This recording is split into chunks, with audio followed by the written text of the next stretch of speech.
दोस्तों क्या आपने कभी सोचा है कि बुत परस्ती का आगाज इस दुनिया में कब और क्यों हुआ?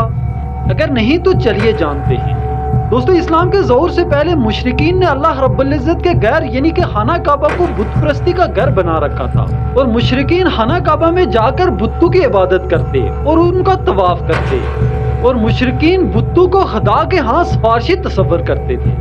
मगर दोस्तों सवाल ये पैदा होता है कि तमाम अंबिया कराम ने तौहीद की तबलीग की, मगर उसके बावजूद आखिर बुत परस्ती का आगाज कैसे और क्यों हुआ और आखिर ये बुत परस्ती का रवाज तौहीद के मरकज यानी कि खाना काबा तक कैसे पहुंचा, तो चलिए जानते हैं। दोस्तों दुनिया में सबसे पहले बुत परस्ती हजरत नूह अलैहिस्सलाम के दौर से शुरू हुई। दोस्तों एक रवायत के मुताबिक हजरत नूह अलैहिस्सलाम के दौर में 5 अल्लाह के वली थे और ये बुजुर्ग हजरत नूह अलैहिस्सलाम के दीन पर कायम थे।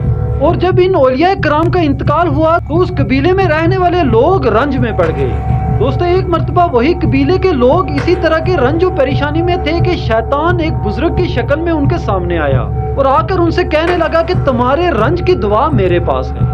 दोस्तों शैतान ने उन कबीले वाले लोगों से कहा कि तुम अपने इन बुजुर्गों की तस्वीरें बना लो और जब तुम्हें उनकी याद आए तो उन तस्वीरों को देखकर अपने दिल को हल्का कर लेना और उनकी तस्वीरें देखने के बाद तुम्हारा दर्द खत्म हो जाएगा। दोस्तों इस तरह से वो कबीला शैतान के झांसे में आ गया और फिर कबीले के लोगों ने उन बुजुर्गों की तस्वीरें बना ली। दोस्तों कबीले के लोग सुबह शाम उन तस्वीरों की जियारत करते थे मगर कभी भी उन तस्वीरों की इबादत नहीं की। दोस्तों उसके बाद उस कबीले में जब वो नस्ल खत्म हुई उसके बाद दूसरी नस्ल परवान चढ़ने लगी तो उन्हें ये मालूम नहीं था कि ये इंसानों की तस्वीरें हैं। लिहाजा इब्लीस ने इस बात का फायदा उठाया और उन लोगों से कहा कि ये तुम्हारे माबूद हैं और तुम इनसे अपनी जरूरियात की चीजें मांग सकते हो। और इस तरह से उस कबीले की अगली नस्ल उन लोगों की इबादत करने लगी और उन तस्वीरों पर फूल और माले चढ़ाने लगी।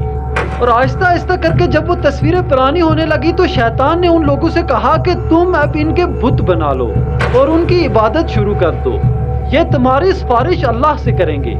और फिर शैतान के मशवरे से उन्होंने इनके बुत बना लिए और इस तरह से दुनिया में बुत परस्ती का आगाज शुरू हुआ। मगर दोस्तों आखिर इस्लाम के मरकज यानी कि मक्का और खाना काबा में किस तरह से बुत परस्ती का आगाज हुआ था? दोस्तों मक्का में बुत परस्ती का आगाज बनो हज़्ज़ा के सरदार अमर बिन लई ने किया था। दोस्तों वो खाना काबा का सरदार था और लोग इसे बहुत मानते थे। दोस्तों एक मरतबा ये शख्स तजारत के सिलसिले में मुल्क शाम गया और वहाँ पर इसने बुत परस्ती होते हुए देखी। दोस्तों मुल्क शाम में एक कौम आबाद थी जिसका नाम अमालका था और उन लोगों ने भी बुत बनाए हुए थे। दोस्तों अमालका के लोगों का ये कहना था कि हम मानते तो सिर्फ एक खुदा को हैं मगर खुदा हमें नजर नहीं आता और हमें ये लगता है कि हमारी दवाएं और बातें खुदा तक नहीं पहुँचती, इसलिए हमने छोटे छोटे खुदा बना लिए हैं और इनमें से कोई हवा का खुदा, कोई पानी का और कोई रिज्क का खुदा है। हम इन खुदाओं से बात करते हैं और ये हमारी सिफारिश बड़े खुदा से करते हैं। दोस्तों अमर बिन लई को उन लोगों की ये बात पसंद आई और वहां से उसने एक बुत खरीदा और लाकर खाना काबा में रख दिया और ये पहला बुत था जो कि खाना काबा में रखा गया था और आहिस्ता आहिस्ता अहले मक्का इसे सबसे बड़ा और अहम बुत समझने लगे और इस तरह से आहिस्ता आहिस्ता करके पूरी दुनिया में शिर्क और बुत परस्ती का आगाज हुआ। दोस्तों उम्मीद है कि आज की ये वीडियो देखने के बाद आप ये जान चुके होंगे कि दुनिया में बुत परस्ती का आगाज कैसे और क्यों हुआ था। दोस्तों मजीद ऐसी इंफॉर्मेटिव वीडियोस के लिए डीएसएल पठान यूट्यूब चैनल को सब्सक्राइब करें।